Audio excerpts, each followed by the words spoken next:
Cobra Kai, Cobra Kai, Cobra Kai, Cobra Kai, Cobra Kai, Cobra Kai. I love Cobra Kai, bro. Y'all watch that show? I freaking love Cobra Kai. How y'all doing? I'm in like a little Karate Kid kick right now. I mean, the Karate Kid's just been one of like my favorite movie series in general, one of my favorite franchises. And so when Cobra Kai came out, I was like, hell yeah. And so the final season's coming out this year. I'm pretty hyped about that. Hello, everybody, and welcome back to Soapbox. Back on my channel. First upload in quite a minute.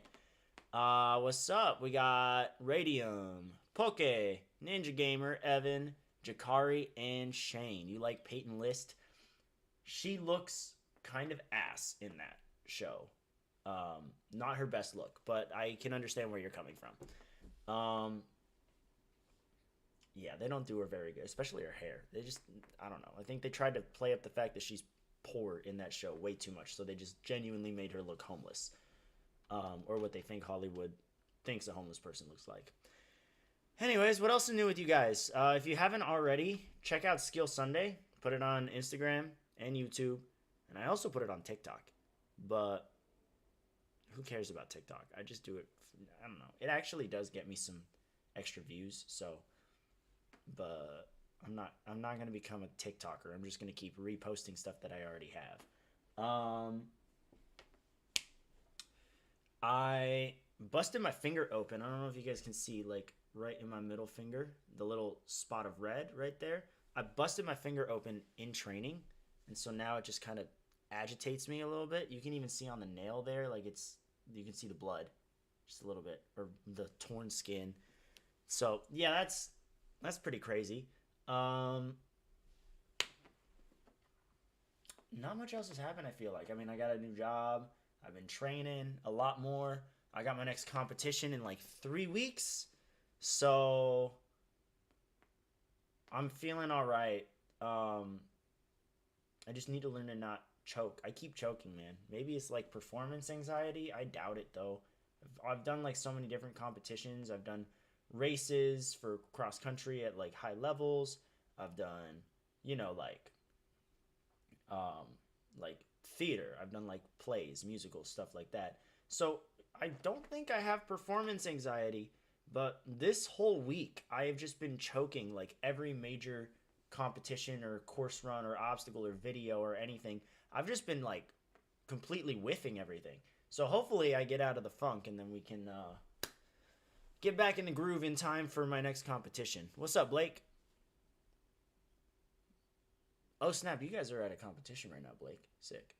Anyways, today we are going over episode number 8 of Soapbox. That's pretty freaking crazy. I cannot believe that, man. I kind of thought that this series would die, but honestly, like it stayed pretty steady. So I'm pretty stoked about that. Thank you guys for watching. Today's going to be a very interesting one. We are going over none other than the art of difficulty scaling. So let's pull that bad boy right up.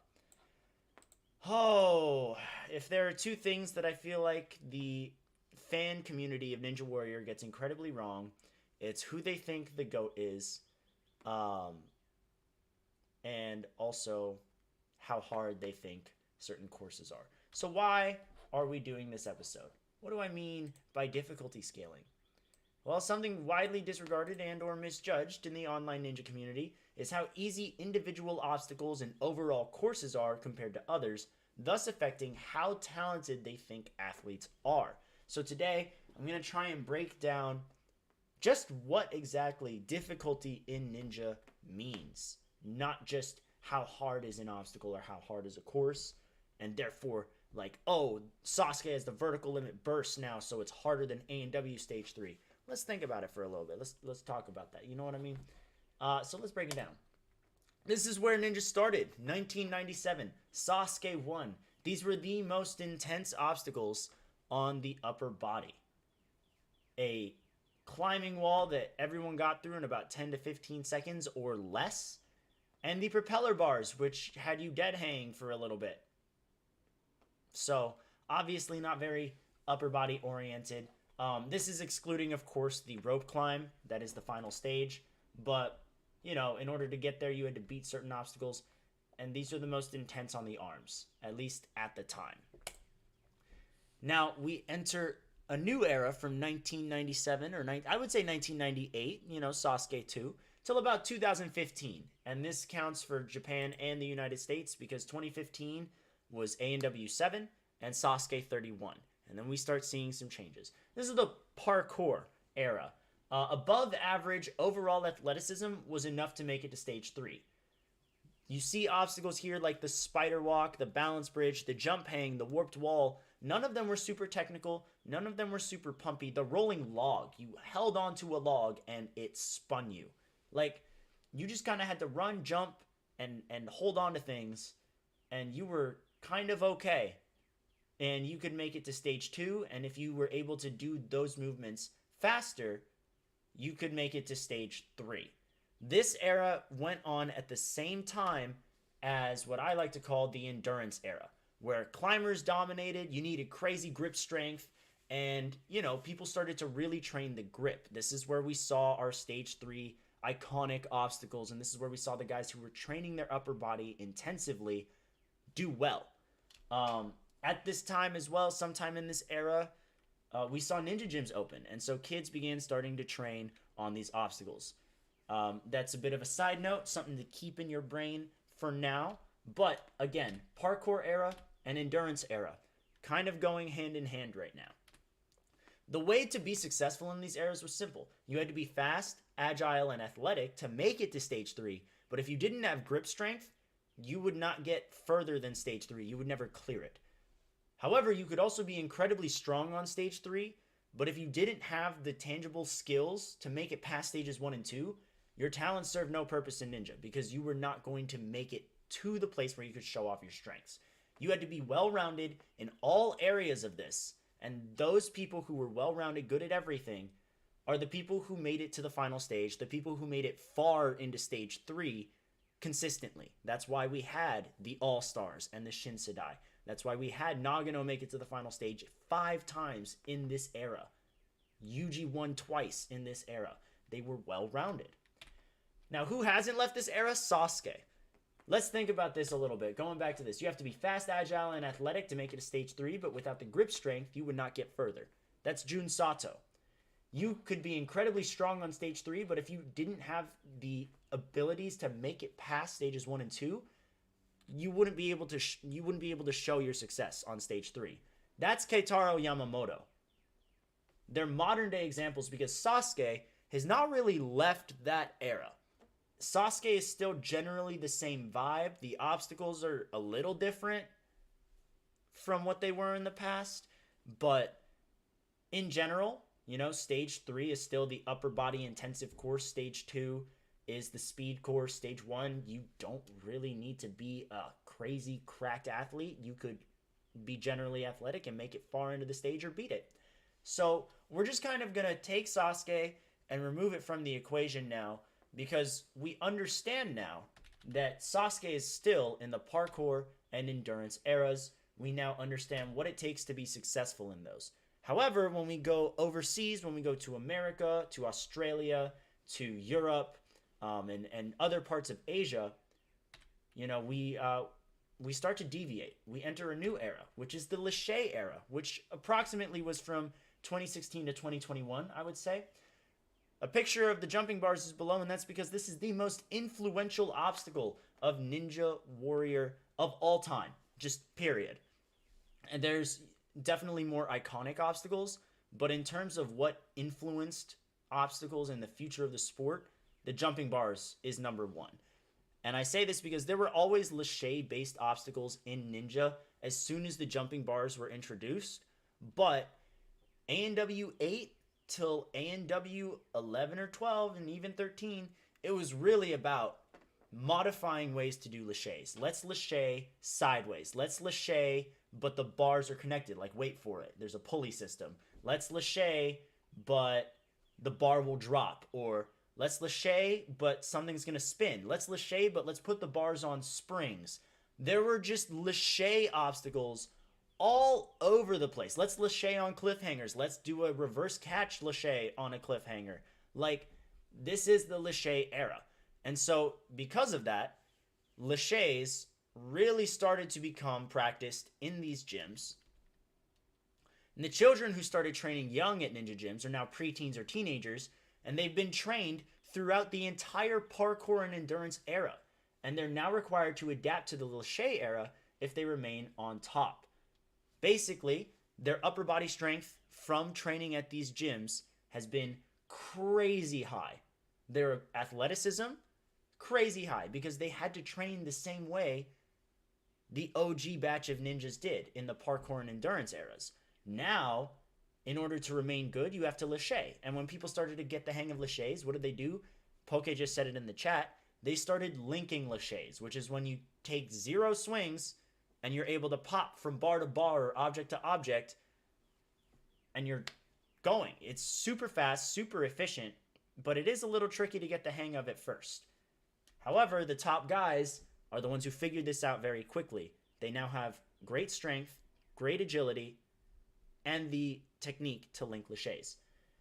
It's also worth noting that the teens who have grown up through this time already have an insane strength to weight ratio. This definition is copy and pasted from Google because I didn't know how else to describe it. It's simply your strength, or the amount of weight you can lift, divided by your body weight. For example, a 150-pound man who can bench press 200 pounds has a strength to weight ratio for the chest of 1.3. 200 divided by 150 is 1.3, so 130%. He can lift 130% of his body weight. And naturally, if you are having to hold yourself up on cliffhanger ledges or bars for extended periods of time, and you have to do all these super long courses, your body is going to build high endurance and increase that strength to weight ratio, especially for preteens and teenagers as they start to hit growth spurts, gain muscle, go through puberty. It's very important to note that these kids are light, but with insane strength to weight ratios, that they only get better the more they train, turning them into absolute units. They just become beasts when they grow up. Once they hit a certain age and they stop growing, it's not about necessarily gaining strength. You can still get stronger, of course, but it becomes more about maintaining skill and strength, which is just a universal rule for athletes of ages, of all ages across any sport. You know, it's not necessarily like once you hit Olympic level, let's say you're Usain Bolt, right? Usain Bolt's trying to get faster, but at the same time, he's got the world record. He knows if he keeps at that level, he will still continue to dominate. You know what I mean? Things like that. And the same applies to Ninja. We now enter a new era from 2022 until the present. And you could argue that this was in like 2020 and 2021 as well. A lot of people in the pandemic started to just come up with new ideas and evolve ideas that already existed. Obstacles that required moving with an object in your hand took off, starting the tech era. It started with bar tech way back when. You know, we had like the flying bar and the salmon ladder and the bar hop. But it quickly became ring tech with sky hooks, Kane tech with Kane Lane, bat tech. Brett Sims made a batarang, for those who do not know. Bolt tech, Matt Bradley made bolt cutters. Radium just threw in axe tech. I forgot to put axes on the list, but yeah, people are messing around with axes.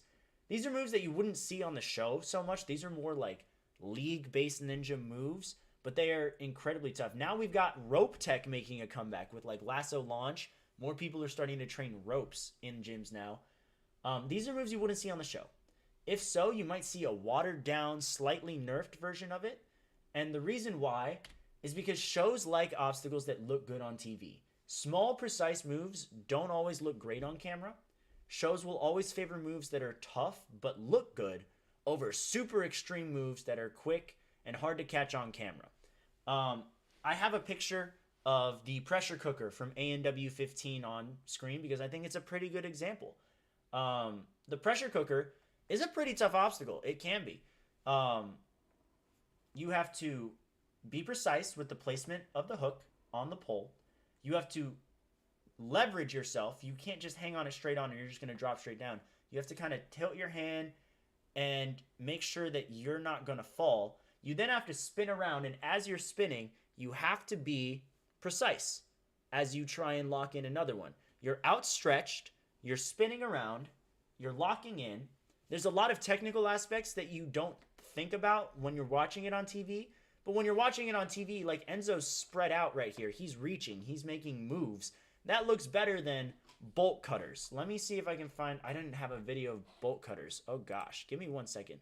But essentially, bolt cutters are a very small, precise move. And so if you were to try and catch that on camera,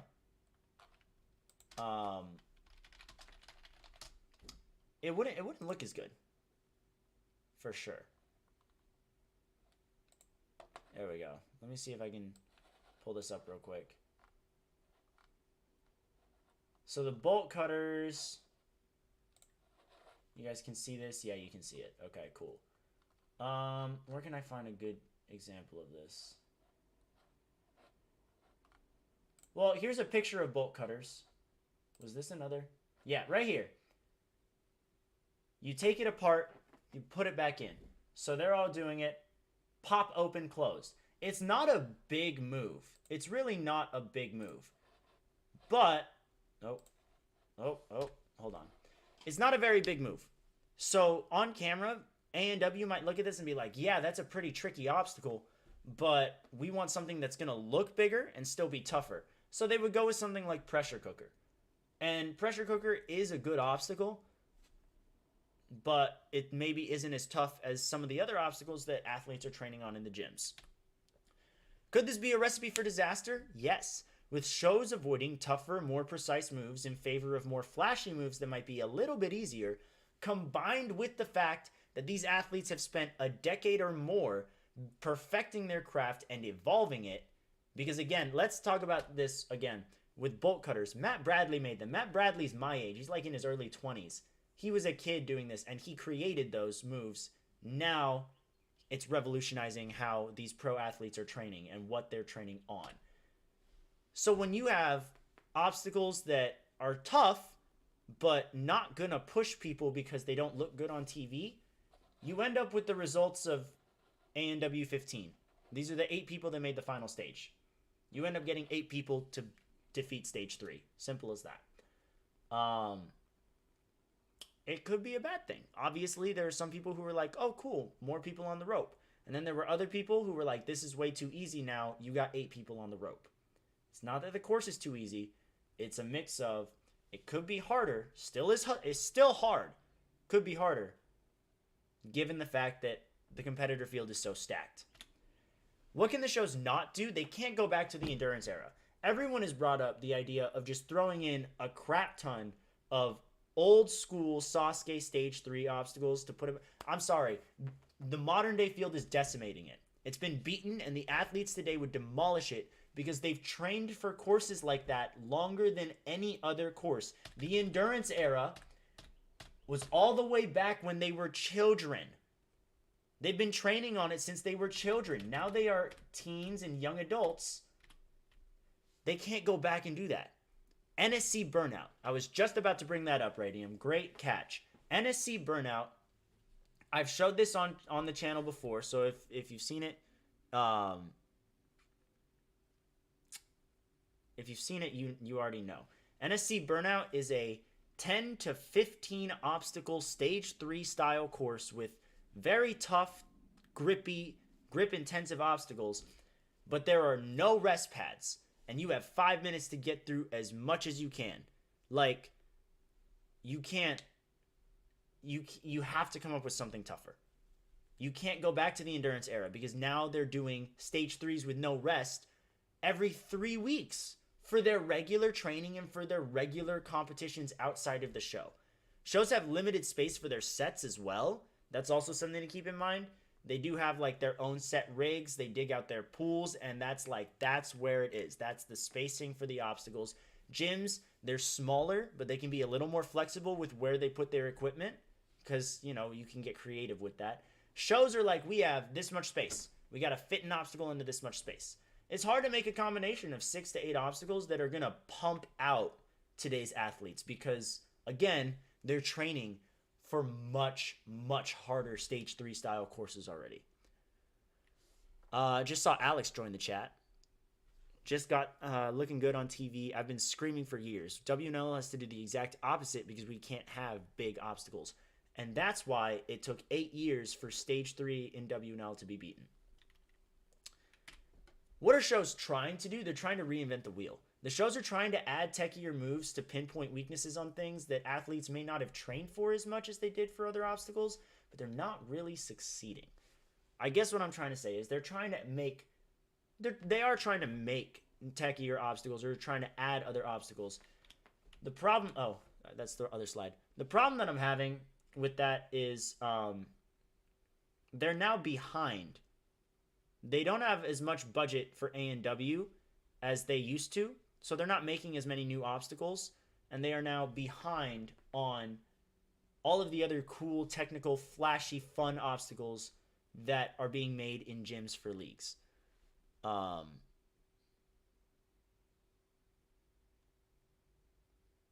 Yeah, you're not wrong, Alex.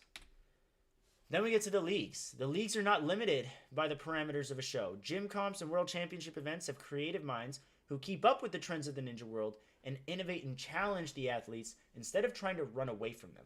Prime examples are the Premier Series finals, which I'll click on right now. You can tell he's disappointed. Shout out Alex for being on commentary. I'm going to slightly lower it though so I can also talk. Josiah Papel's winning run. All right.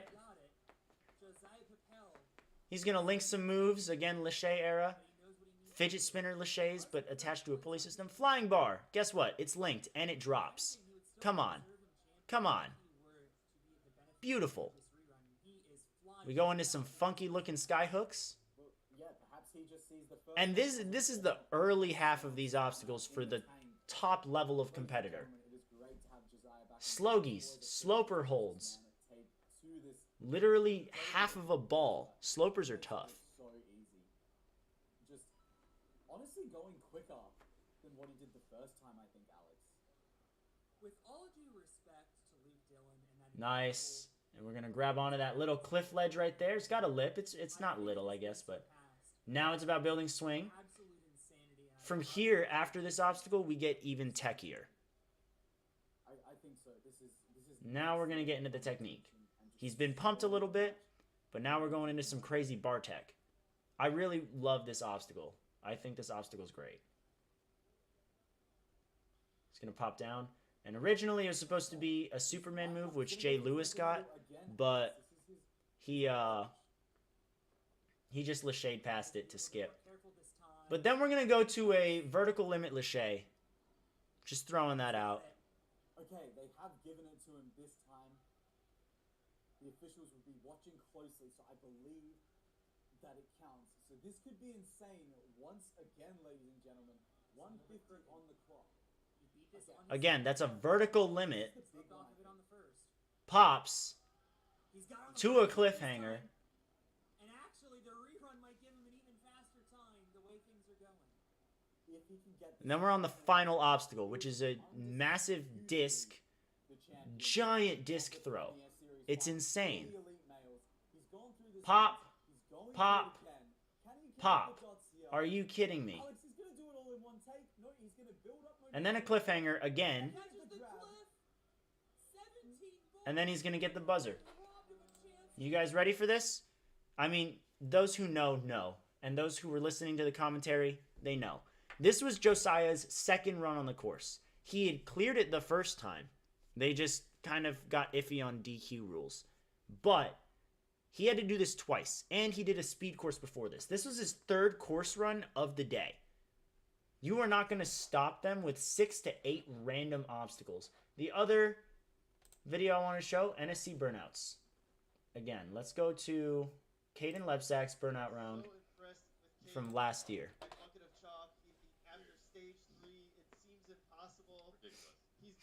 Stalactites to start. Not a bad obstacle. Don't even brag about it. Just nonchalant. Stratton to Ganji on commentary. They're a little loud. We'll go right there. Shout out Stratton to Ganji. Again, burnouts, there is no dropping whatsoever. I'll tell you this, man. As an old head here in the ninja game, I can. A lot of vertical grip to start. Overly cocky in the sport of ninja. Hayden's one of the most humble kids that I know. He's making some moves sideways. He was making some moves forward earlier. I barely hear him talk at all. Now he's got to do Kane tech. He is now on the Kane lane. Making his way through.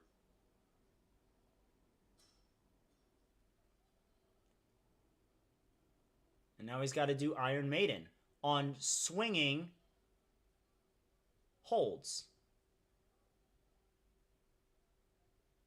Find that rhythm, gonna chunk up just a bit. This is all Caden trains for, though. I mean, they're all training burnout if they're in NSC because they all think that they can make it. Simple as that. Come out with a new bucket of chalk commercial this year. Got the cliffhanger. Always exciting to see what they do. The people want it. We're starving for a new bucket commercial. Cliffhanger Lachey. Another cliffhanger Lachey. No problem. On to the flying bar. Flying bar at the end of the course was a little strange to me, but it works. The hat again, but ball moving through.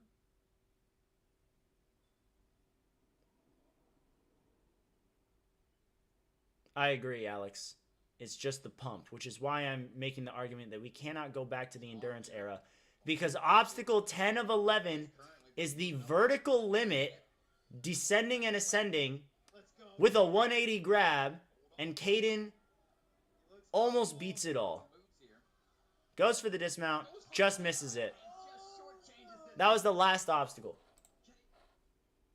That was the last obstacle, guys. So, you have to make some stupid cracked out obstacles in order to stop these guys. And frankly, A&W is not going to do that for all of the reasons that we stated earlier in this presentation. So what's the message here? Ninjas are only ever getting better, and the obstacles are only ever evolving to introduce new challenges that challenge different aspects of the sport that athletes might be less experienced on. What you see on TV is just a snippet of what Ninja actually is. There's room for all types of obstacles on a course, but it's important to keep in mind what is the current toughest move for our athletes so our courses can remain challenging for competitors of all skill levels. If a new technical move is introduced, that means that those top athletes haven't had as much time to practice it as they might have cliffhangers. We've had years to practice cliffhangers.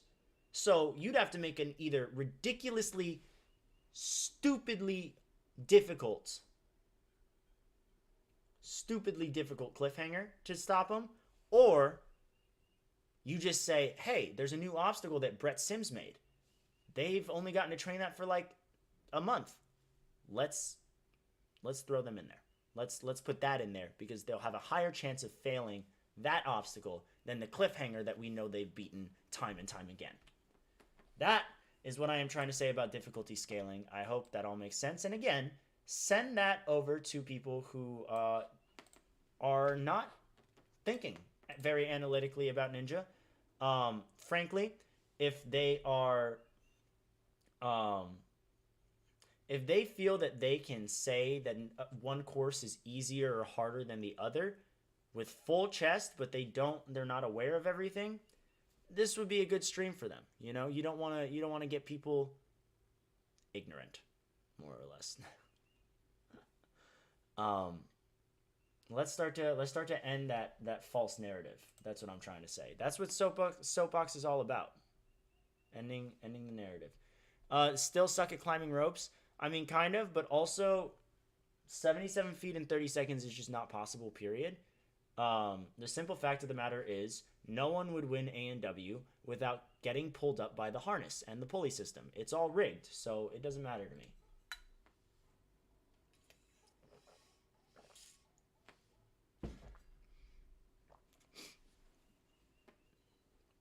Hello, Mobile Gaming Chronicles. Thank you for joining. Thanks for hopping in the chat. Love to see the conversation. We've now entered our conversation portion of the soapbox episode. So if y'all have any questions, any points of debate you want to bring up, let's chat. Alex just sent me a bunch of messages.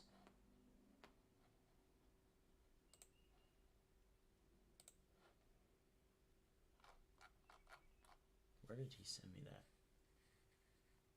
Oh, never mind. He didn't send me that. He sent, it was a W&L thing. Yeah, he got an appropriate amount of pull. But I'm just saying, without the pull in general, they're not getting it. Neither of them are getting it. Jeff definitely wouldn't have gotten it. With the pull, he beat it in less than a second. Isaac, Drew, no, Drew was not getting it. No, without the pull, he got more pull than anybody. Vance and Daniel last season, I would say they got an appropriate amount of pull, but I do have a hard time being like, yeah, I just, yeah, I have a hard time with that.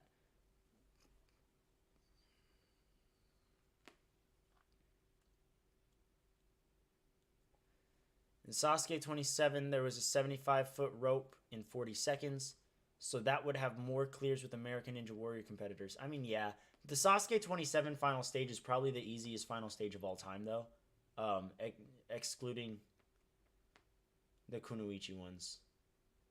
The Kunoichi ones are easy. I've seen Ethan do a Kane tech where he like sticks the cane into a little hole, but again, that doesn't look good on TV. It's such a small move. Exactly. It's a much trickier move. You have to be much more precise.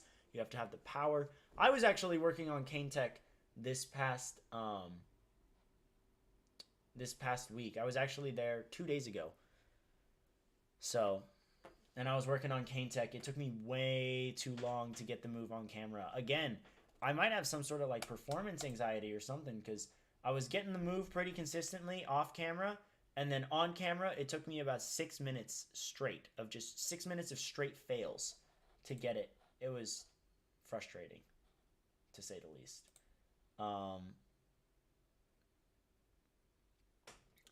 Ninja Warrior UK would get some mileage out of talking about how small the hole is. I mean, yeah, because Cammy would just make it a dirty joke and then they'd laugh about it. Yeah. The other point that I don't think I fully brought up was that, like, with the lack of new obstacles to challenge the competitors on American Ninja Warrior, because A&W has had budget cuts, that means less new obstacles for the spin-offs of A&W, you know, overseas, which right now actively it's just Germany, Poland, Israel, France. I mean, those obstacles are there, but you know they're not getting as many new ideas from A&W as they used to. So it doesn't just affect America, it affects the rest of the ninja world as well.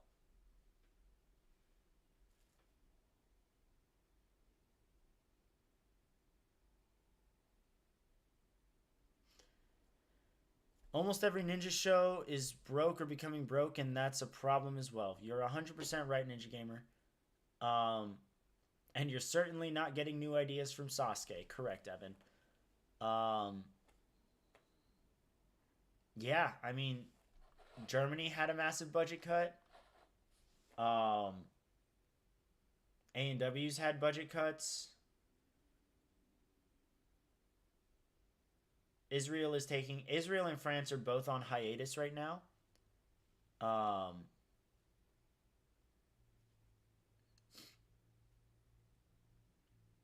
Twin Diamonds weren't a new obstacle though. That's the thing. It was like a.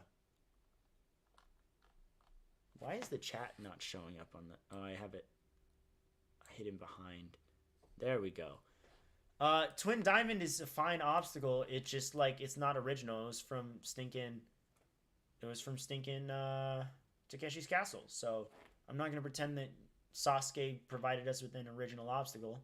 One of them was by Brett Sims, and one of them was from Takeshi's Castle. That's not to say they're bad obstacles, but they're definitely not original. Yeah, France is taking a hiatus, Ninja Gamer, because they're hosting the Olympics in Paris.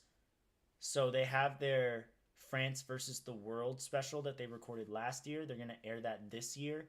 And then there's a very high chance that next year, 2025, is going to be season 9, like fully.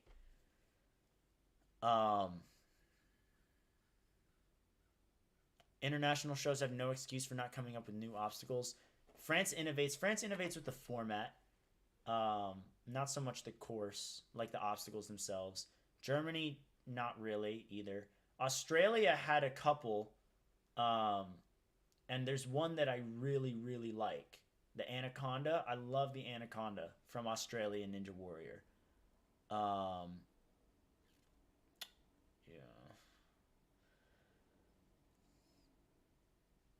Yeah, people like the vertical limit burst because it's something that hasn't really been seen before. I mean, even in America, like Brett Sims made it, but like it only hit a small region. You know, it's not like everyone came around to try the burst at Motive. No, it was just a small group. So, um, France had one original obstacle. What's up, Shadowmorph? We're just discussing the topic, so you might want to watch back the presentation later on. France had one crappy original obstacle. Australia had like 3 or 4. All of those obstacles have never really made it to America or any other show. The only shows that reused those was Israel, actually. So, yeah. And then we're not even going to talk about the original obstacles in Asia because the Penang is a joke.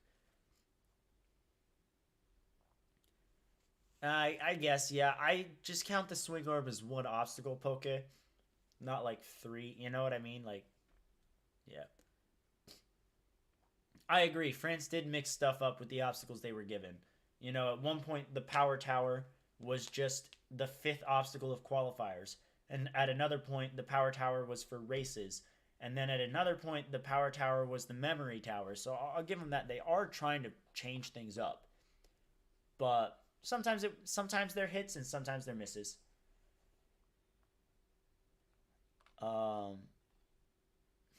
Stage 3 on a show with some pumpy obstacles and some big time laches with no rest platforms would be super interesting.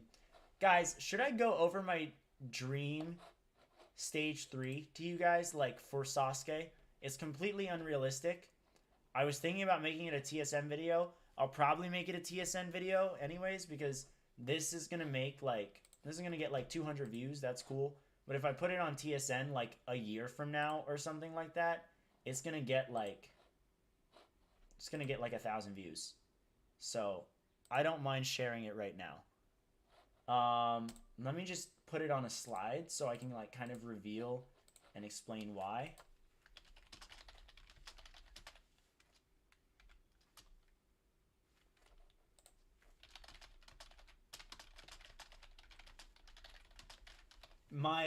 I had a dream stage 3. I was telling all the guys on TSN, but it has since changed a little bit because we've had new obstacles introduced and whatnot.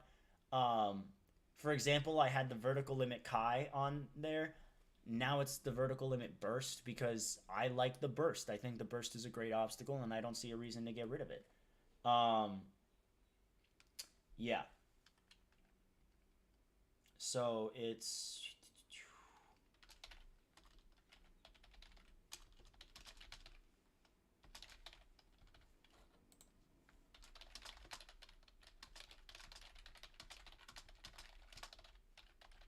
Oh. Hold on.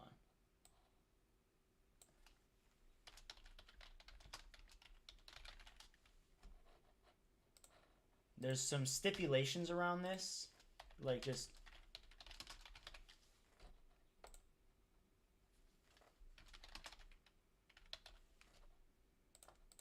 I'm putting some reasons as well.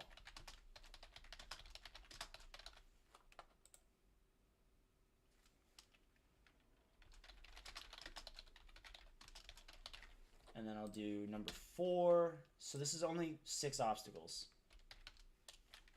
which is kind of sad.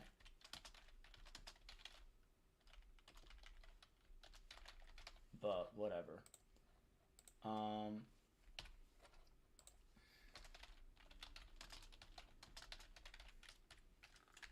there. This isn't like my all-time, like... This isn't like, wow, I want this stage 3 and I think it's the best stage 3 anyone could ever do. Or no, but I do, because trust me, I have an original stage 3 in my head where like I get unlimited, like no limit to the creativity, but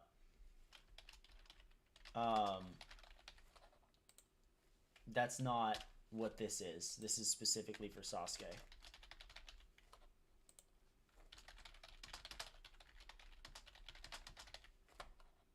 Okay, here we go. I got the slideshow up. It's like 7 slides. let's get right into my dream stage 3. It has to fit on the current Sasuke rig. So I will kind of break down, like, it's the, flying bar into Sidewinder, and then the swing edge, and then the dimension, and then the vertical limit burst, and then the pipe slider going the other way in like an L. So that's the shape that we're taking, which is why I'm saying, like, this isn't my, like, wow, this is the best stage 3 of all time. This is like, if I can make Sasuke better, this is what I would do. And I think it makes perfect sense. We're starting with the roulette cylinder. Let's just kind of get the pump going. It's going to go directly into the key lock hang. Again, let's just get the pump going. I don't want a rest platform here. I want their arms to be tired after the first 2 obstacles. I want them to feel something. All right? Immediately after that, I think that it's a missed opportunity to not have this. Maybe it's a bit of nostalgia. I love it. I love it. Give me the curved body prop. It's better than the Planet Bridge.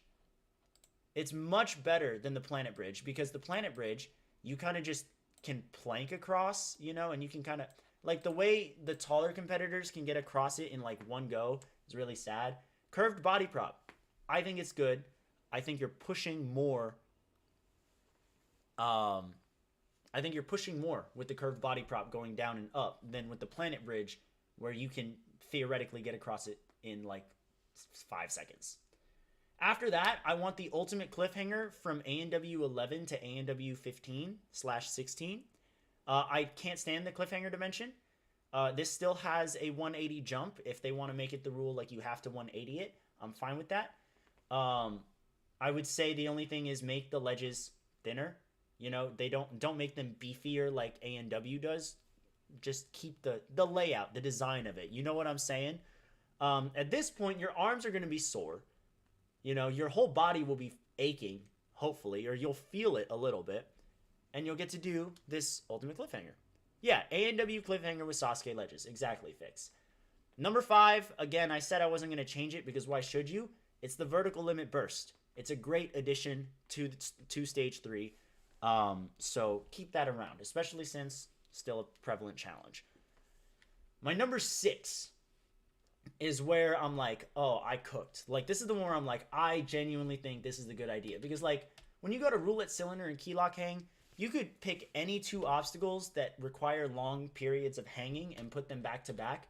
It doesn't have to be these 2 specifically. I just like these 2. You know what I mean? You could pick rumbling dice. You could pick stalactites. You could pick, like, I don't know. You could pick the peg cloud and time bomb to go here, which wouldn't be bad, actually. I already made a course that Hioki and Jun would never clear. Guess what? So did Masato Inui. It's called Sasuke 32 to present. Vertical limit burst. My last obstacle is Australian Ninja Warriors Anaconda. For those who do not know what the Anaconda looks like, I'm going to help y'all out right now. Let me pull up a picture here.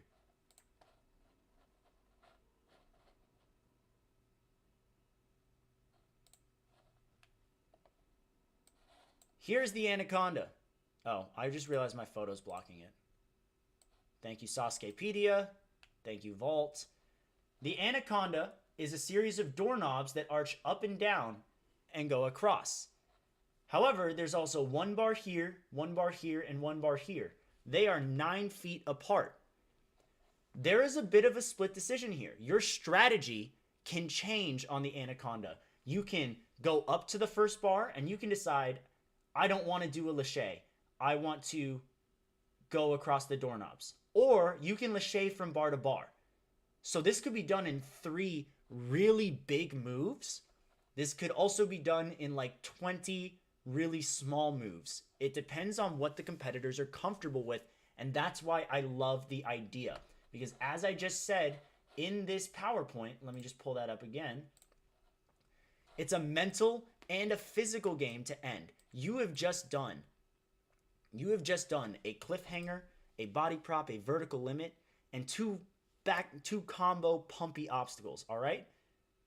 You now have to choose, either go for massive, not massive, but significantly big laches. 9-foot laches are no joke, especially to end a course. having the energy to do a 9-foot lache is pretty tough.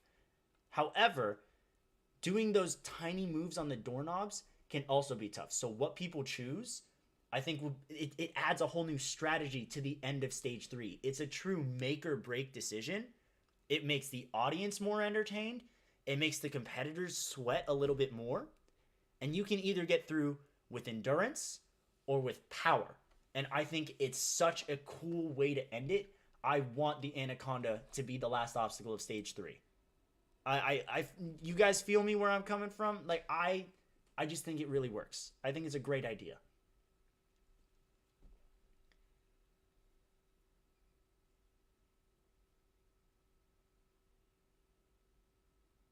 Y'all get what I'm saying?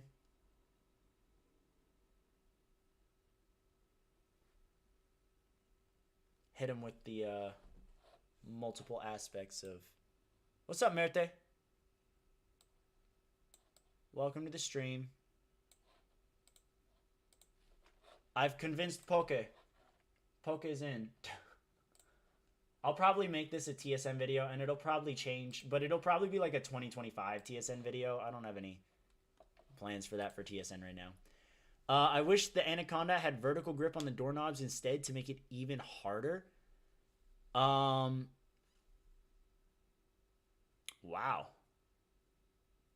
That's kind of insane, dude. That would be interesting. But at the same time, they would have to not swing either. Like, if they were swinging nunchucks, that would be too easy because then you could use swing to get up there.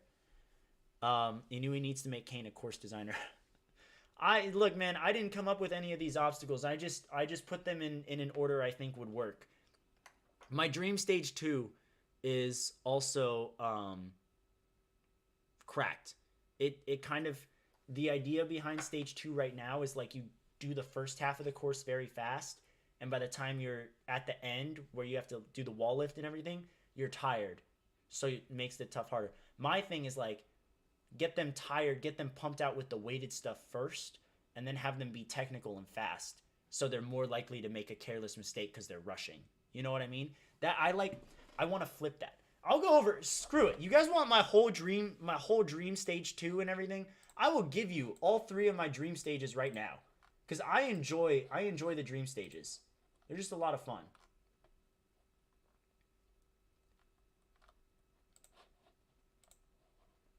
I'm getting a lot of dream stage. Okay, and again, this is just what fits into the Sasuke rig, okay?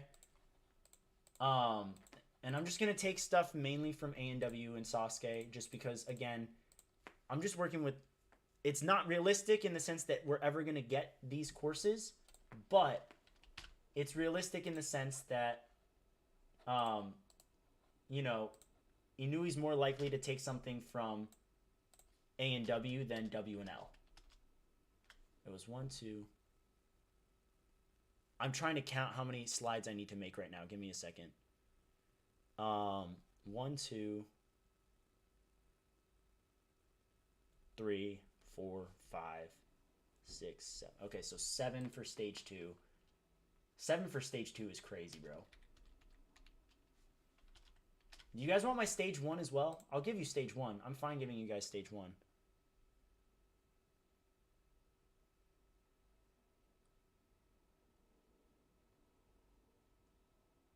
All right. Okay.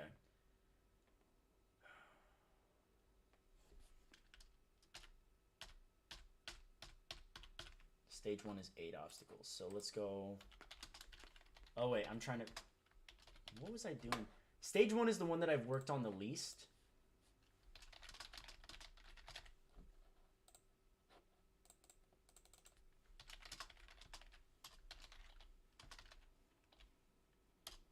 Stage 1 is the one where I'm like, it could genuinely be anything and I don't care.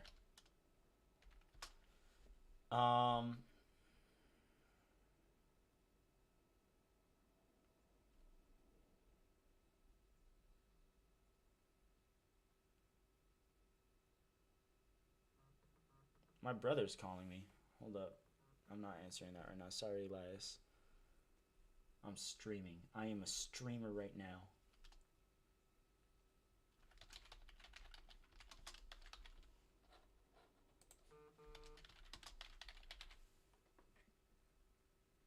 not right now.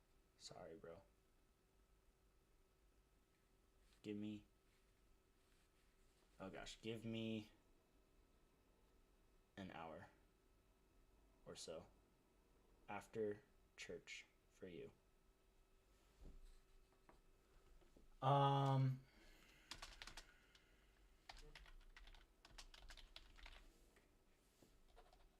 That, and then I wanted... What did I have for my... I know I had a balance obstacle there. But it was a slow one. It was a slow balance obstacle. No, it was not. Yes, it was. No, it was not. No, it wasn't. There was no... I'm stupid. I'm doing stage 1 off of memory because...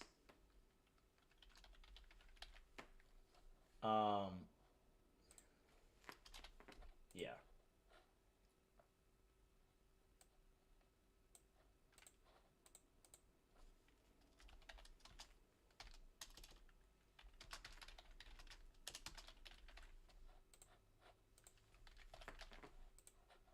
Oh, that's what I was doing. Okay, hold on.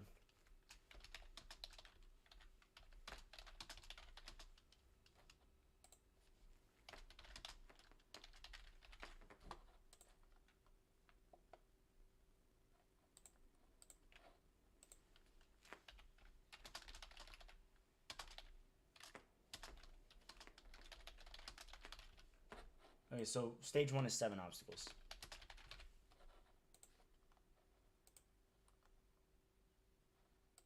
Okay. This one's fun.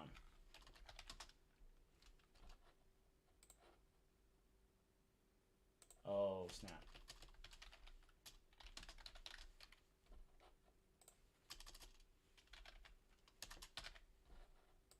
I'm gonna raise some eyebrows with my stage 1 for sure.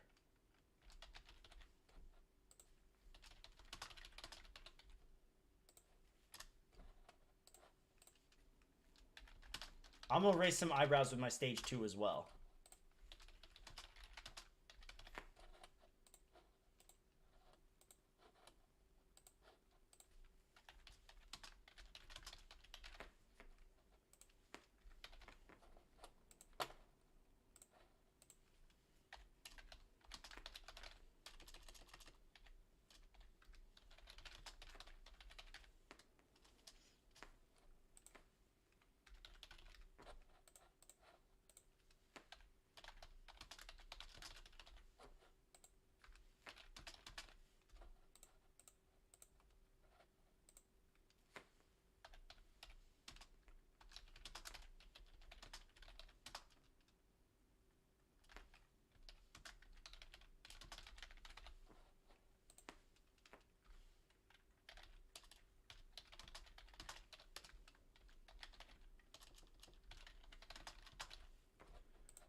Okay, I made a couple extra slides that I didn't need.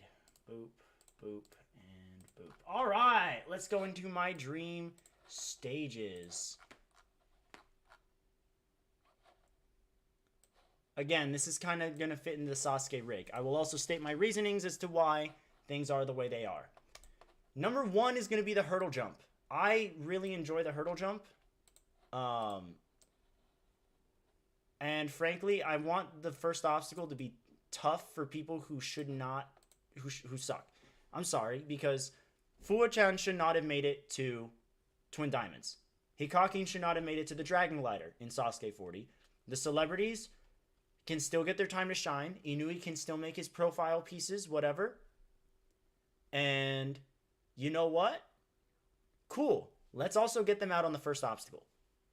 You get your profile pieces, they get their screen time, and then we don't have to waste our time watching them run half of a course that we know they're not going to beat. Hurdle jump. Get rid of the unathletic people. I also do just like the obstacle in general. Number 2, the butterfly wall. It's a time waster, and again, I just feel like the celebrities with bad athleticism would fail. So, simple as that. Let's kind of burn the seconds away. My number 3 is the pole or rope maze. This is, again, to waste time. It's obviously failable. We've seen fails on both. I just want something that's going to waste a little bit more time. After that, I want a speedy obstacle, so give me the curtain slider. All right, after that, what is going to be in the area where the dragon glider is? The half-pipe attack. It's just like my favorite stage 1 obstacle, period. I think it might be. So, like, I want to see it. The A and W or the Sasuke butterfly wall. Given that I'm using the Sasuke space, like the Sasuke rig, it would have to be the Sasuke butterfly wall because the A and W one is too big. So this would be where the entire quad step rolling hill is. This is where Silk Slider is. This is where Fishbone is. This is where Twin Diamonds are. This is where Dragon Glider is. All right. And then we end, instead of the tackle, I want the metal spin. And then the warped wall. I want the chaotic jumping and spinning and swinging after doing the pole maze and the butterfly wall, which will take away the seconds. It's going to take away some seconds on this, guys. You know, this is going to waste a little bit of time. This is going to waste a good amount of time. And then this could also waste time if you mess up first try. I'm not just throwing obstacles together. I'm trying to make something that where if you put together, it could really work. I think the time limit, I'd estimate this around 80. I think it's around 80. I think this is getting done in like 5 seconds by top competitors. This will be done in about 5 to 10. So 15. We'll go with 15 to 20 here. So we're at like 35. This will be done in another 5 seconds. So we're at like 40 seconds right here. Okay, so this should be like actually a 70 to 80. Yeah, 70 to 80 seconds. Because this will take like 10 to 15. Metal spin won't take long unless people rest. And then if you one-shot the warped wall, this is completely doable in 80 seconds. Kajihara would still finish with 30 seconds left. Possibly. Possibly.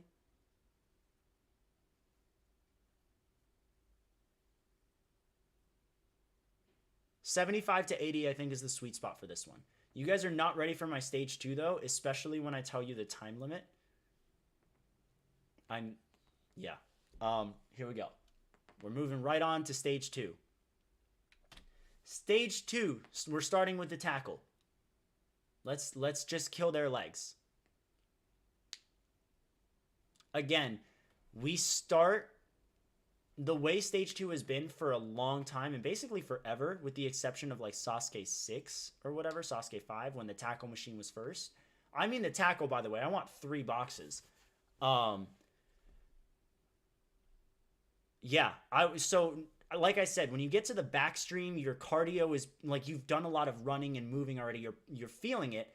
And so you're exhausted by the time you get to the wall lift because now you're soaking wet. You've run and you've jumped and you've done the salmon ladder and stuff like that. You're tired and now I have to lift these heavy walls. I'm reversing it. Let's make them do the weighted stuff first. So we're starting with the tackle. We're continuing with the wall lift. The tackle would go where the rolling log is. The wall lift goes where the salmon ladder is. This is going to be fun. This is going to be very fun. So now their body is tired. Number 3 is the spin bridge. I just want a spin bridge right where the spider walk is. It doesn't have to be big. It could be 3 balls instead of 4. I don't care. Have them run. Now we get into the speed part of stage 2.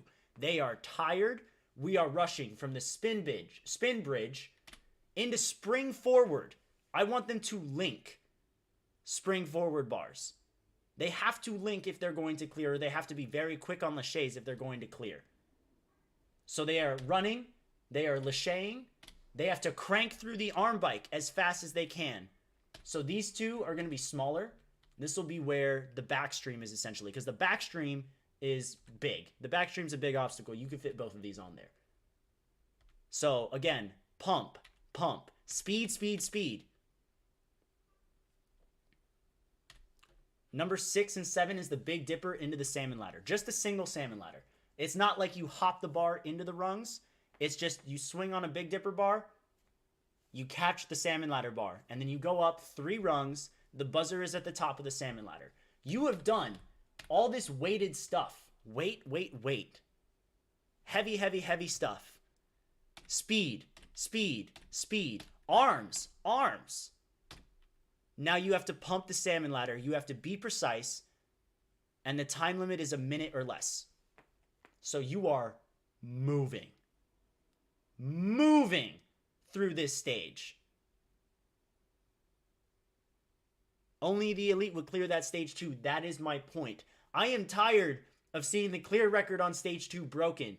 I am tired of seeing the same people make it to stage 3 when they realistically should not be there because they're not good enough for it. It's just the fact that the obstacles are always the same. The starting time limit for this stage 2 is 1 minute. Let's put the speed back on stage 2. This will take like 50 seconds. 15, I mean. This will take like 10 to 15. This will take another 10 or so. 8 to 10. Speed, speed, speed. If you mess up on spring forward, you're not linking, you still have a little bit of time. And then it comes down to how fast you can salmon ladder. But as people get better and people will, if this were to happen, people would build spring forward and then they would learn how to link. You know what I mean? So then the time limit, in my opinion, could be dropped down to 45 seconds. And I think that would, in my opinion, I just saved stage 2. In my opinion, I just saved stage 2. The thing that I noticed, obviously, it's a 5-hour broadcast for Sasuke. Stage 1 is like 2.5 hours long. Stage 2 is like 45 minutes. If you cut down the time limit to 45 seconds to a minute, and you could show everybody. You could show pretty much everybody. You wouldn't have to digest or mid-cut every single person on stage 2. You could show this whole course.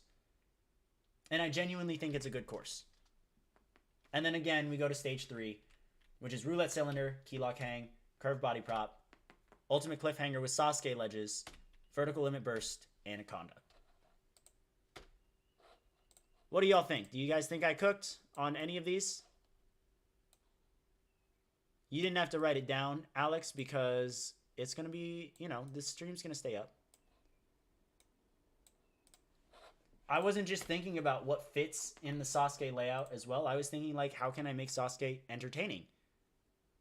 I want to have fun watching course runs again.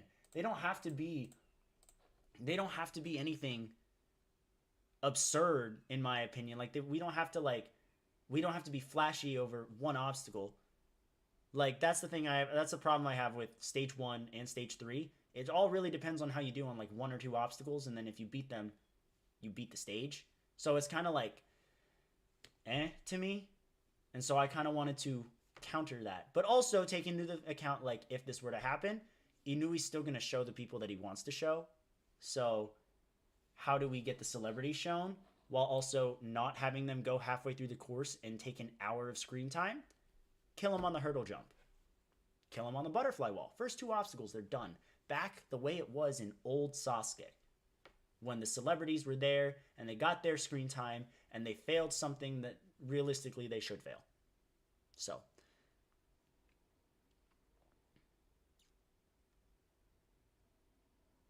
nerfed version at the end of stage 1 of the Jugodon. So you just want 12-inch instead of 18-inch rungs. Okay, so you just want a 15-rung salmon ladder to end stage 1. Not literally, but go watch Ninja Israel. Not literally, but also, like, they didn't do that exactly, but that's basically what you want. That's the type of courses you want, Ninja Gamer. Israeli courses. They can be pretty cracked. Honestly, Ninja Israel has good courses. It's just the fact that they edit everything terribly and they allow people to rest for like 2 minutes between obstacles. It's insane. So it's boring to watch. I don't think it's bad. I just think that's just not the Japanese style, that's for sure.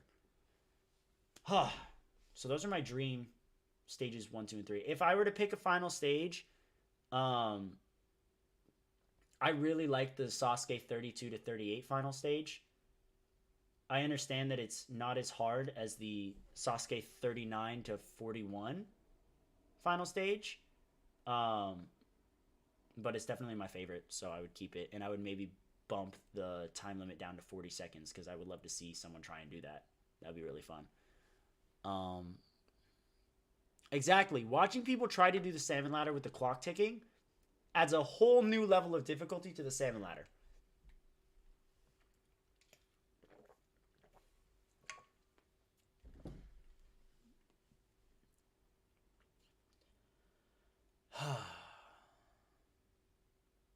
Yeah, agreed, Poke. Israel's finals are super unbalanced. Guys, 2 people cleared stage 1 in Israel season 4 out of 24 people, and those 2 people proceeded to Kanzen. They beat stage 2, 3, and 4. Last year, for season 5, 2 people out of 24 beat stage 1. Those 2 people both Kanzen. Stages 2 and 3 are a joke over there.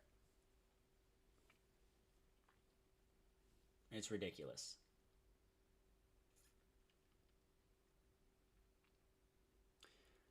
The only reason I wouldn't put salmon ladder at the end of stage 1 is because I just don't think it's a stage 1 obstacle. But I do like the premise of having the salmon ladder ending your stage, and that's why I put it at the end of my personal stage 2.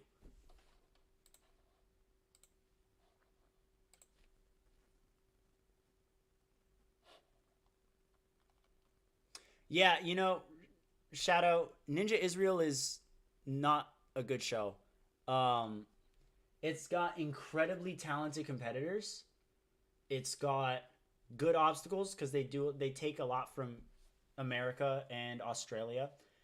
There are certain runs and moments where I'm like, it shows potential. It's like flashes of a really good show, but overall it's really bad.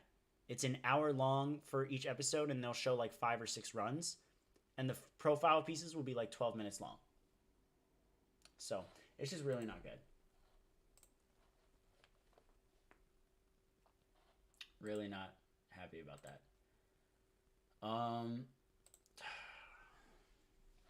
But again, Israel has cranked out some incredibly talented ninjas. Oh snap, my friend is my training partner. My friends are at a comp right now for WNL, and they're about to run. There's my coach Chad, and there's my training partner Josh. So we're gonna do, let's see how this goes.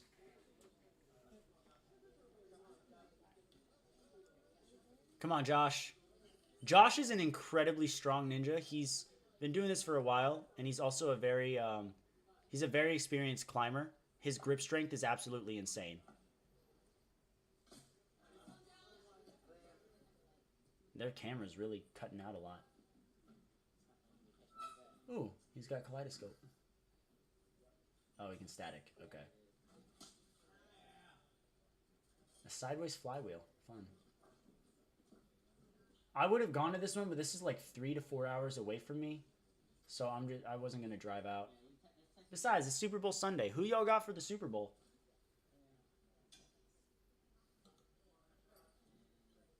Nice landing. Oh, you twist it. That's sick.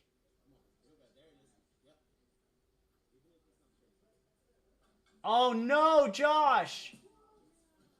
Josh. I thought he had that.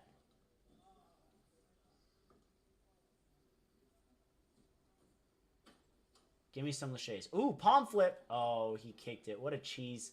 What a cheesy strat. What a cheesy strat. You gonna do it again? Oh, he's gonna skip. Okay.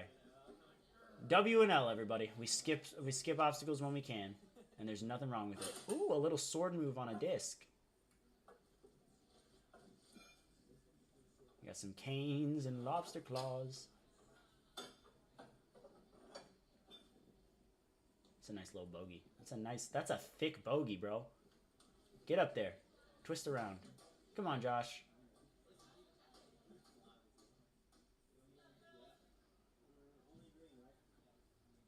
Only green, they said, so you can only stay on the green. You're literally giving a V10 level rock climber a rock wall to do.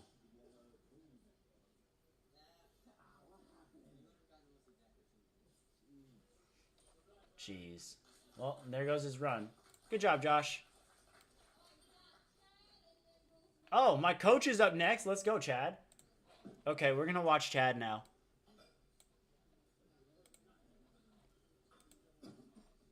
Niners. I'm rooting for the Niners.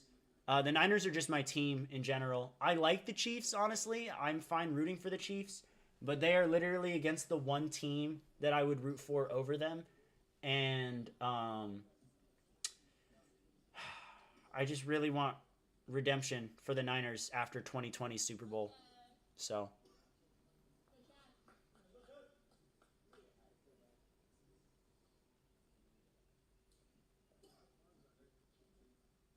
come on, Chad.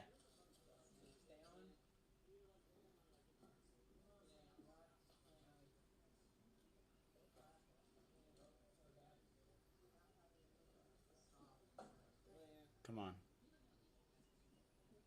I mean, it's a creative course. It's just kind of a slow course. I don't know. But Chad and Josh both compete with me in the adult division. So these guys are not only my coach and training partner and all this stuff, they are my competition. They're both incredibly talented. And it's really nice because like I get pushed by these guys all the time. Get on one side and reach out.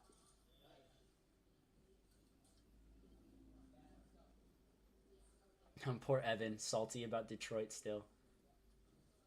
I can understand that though. Yeah, Chad Hone, he was on A&W. He was the guy who busted his head on like the Ferris wheel or something like that in A&W 11 in Atlanta. He's been on more seasons than that, but I think that was his most recent run on A&W. Come on, Chad, straighten out. Straighten out. No, he's twisting. Tuck your hips up, man. There we go. He's correcting. He's correcting. I'm just worried about his time. Come on, Chad. Oh, he's there. He's there. Come on. Go. Go now. Go now. Thank goodness. Oh my gosh, what a fight. Get out of there, bro. Solid. Very solid. Oh, man. That was stressful.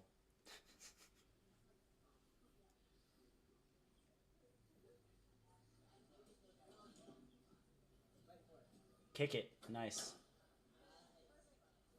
Oh, my gosh. That was a shaky catch. That was a very shaky catch, Chad. Nice. I think he's got one obstacle left or two. So, 40 seconds left. Oh, he's got to move.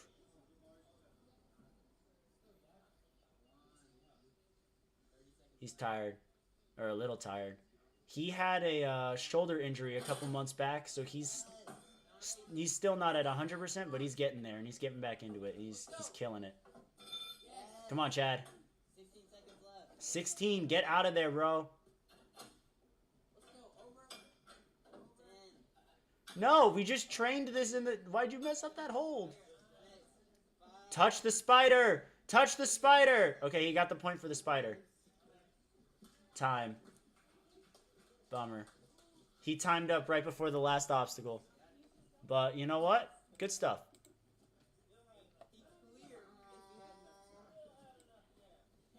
Just a little slow, but he had it, and he full cleared. No fails. So good stuff, coach.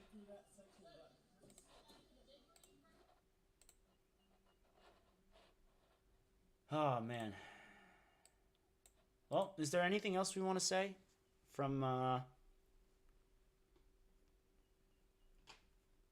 in terms of difficulty scaling, in terms of the dream courses, in terms of the Super Bowl? I mean, like, we can chat for a little bit. If not, I'm going to wrap up the stream.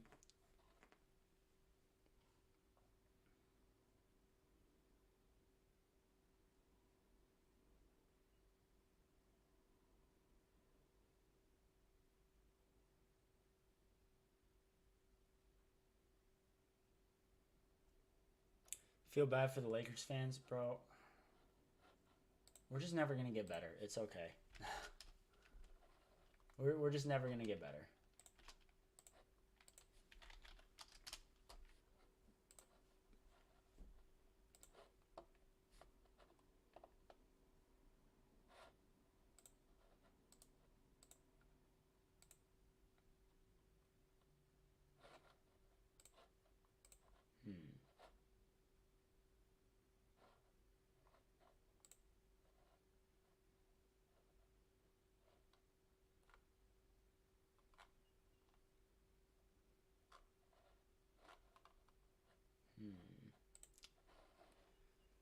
I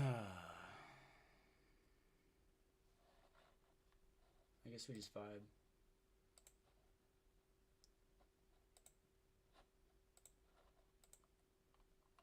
Did I not?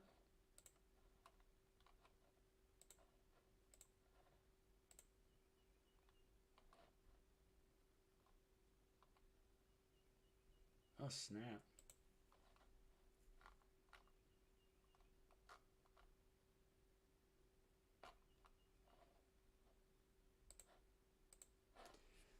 Here's an idea for a live stream. Rank every A&W episode from worst to best. I don't think I want to do that.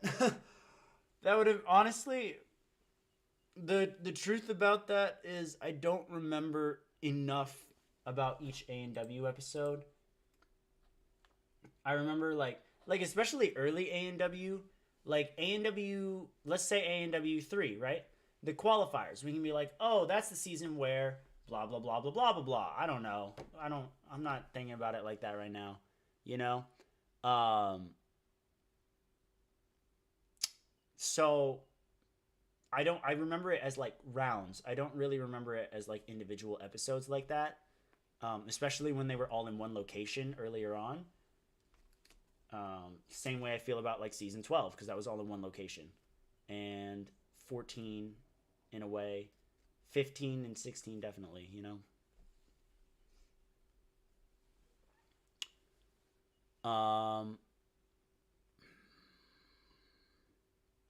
Kane said he would tell you which international shows to watch.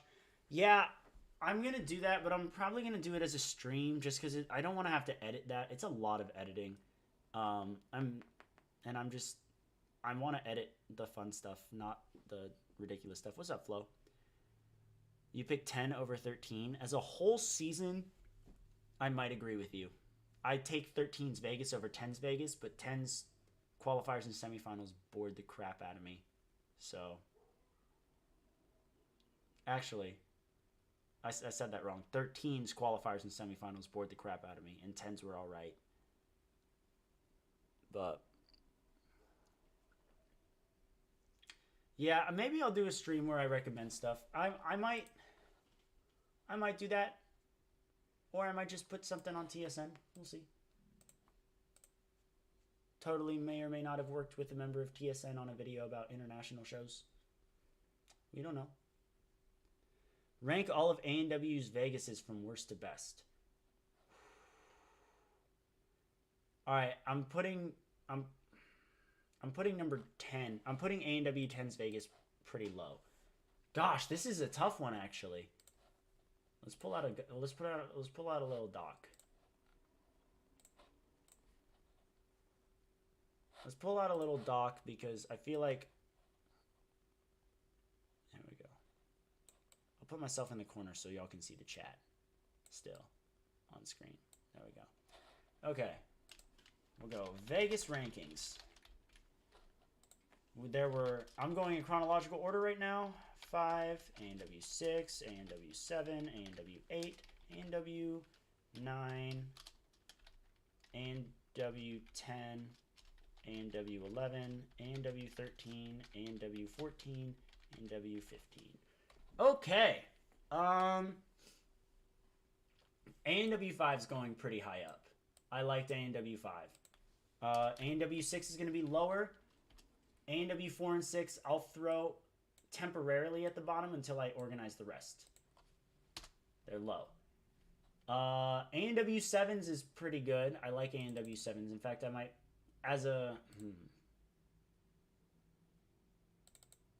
That's tough. They might be 1 and 2. I enjoy A&W 8's Vegas. I can't stand 9 and 10. So I'll throw 9 and 10 down at the bottom. A&W 11 and 13 and 14 and 15. Ugh.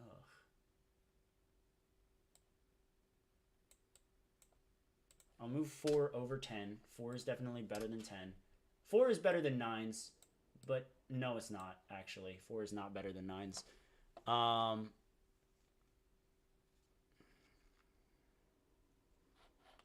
I'll debate 1 and 2 at the very end. I know that this is probably top 2.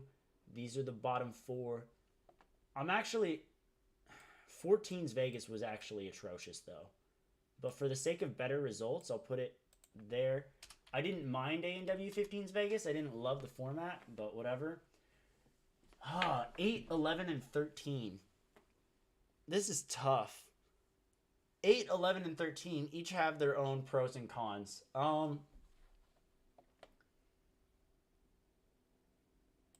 13's was good-ish. I'll put it above 11's for sure. 11's really started to irritate me. I can't believe I'm doing this. What am I doing, man? Did I like Double Wedge? Did I dislike... Like, did Double Wedge ruin things for me the way Wingnut Alley ruined things for me? No. So... But it wasn't as entertaining to... I liked Stage 1. And I liked Stage 3. I liked parts of Stage 2. Crap, man. There's no freaking way. I just put A&W 13 in the top 3 Vegases of all time. That's insane. And yeah, you know what? It was iconic. I'm going to move A&W 7 up to number 1. Love A&W 5, but objectively, this is my list. Would love to know what y'all think, because I don't know what to think of this at all.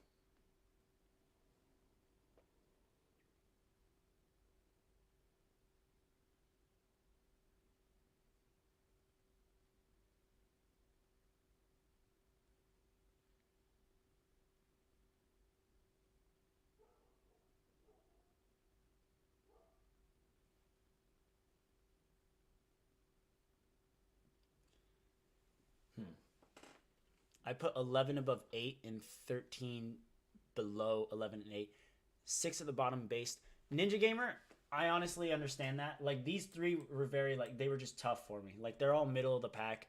A&W 11, when I first watched it, really irritated me because of safety passes.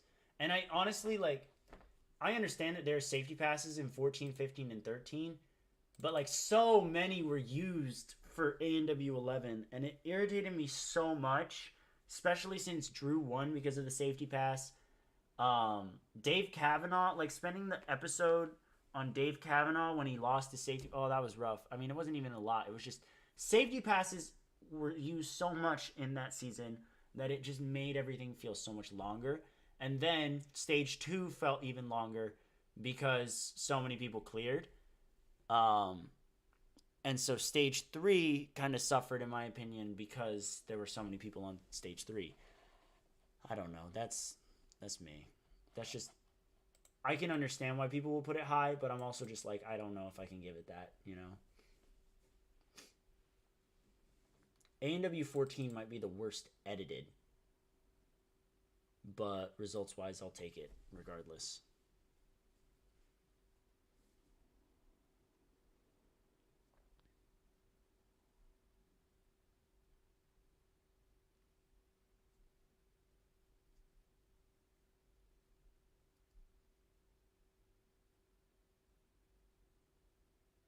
Is there anything else I can do for you guys on this stream, or are we kind of just chilling for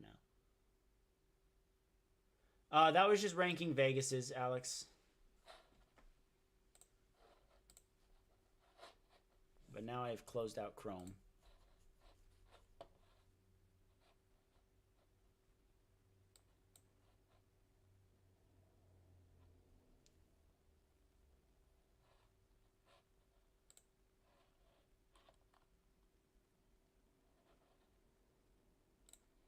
Okay.